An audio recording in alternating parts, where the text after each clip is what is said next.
כשנכנס האדר מרבים בשמחה, רבנו אמר תמיד בשמחה. זוכר את הסיסמה משנכנס האדר מרבים בשמחה.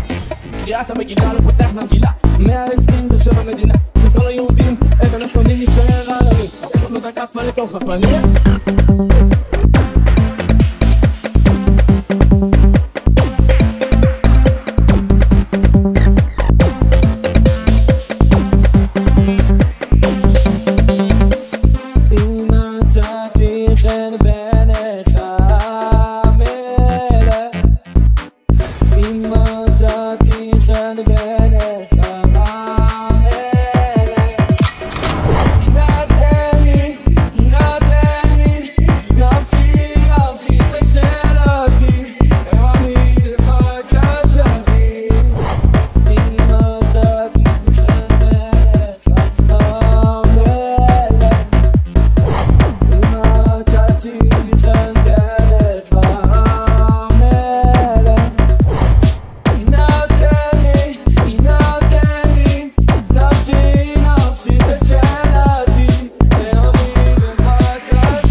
ליהודים היה מצב קל, כל היהודים אמרו על התחתא, אז שבא הסבר ואמרה לה מנוע למסתפקתא, מצב מתהפך וליה סלטה, והיהודים עשו באותו נשמקה.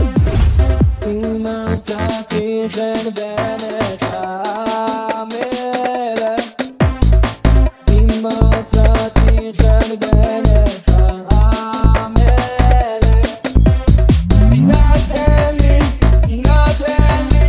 נפשי בשאלתי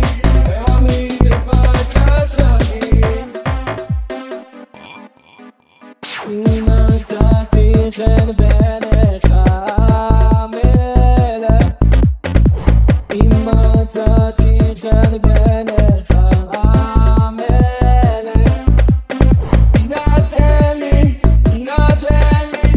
נפשי בשאלתי ועמי בבקשתי.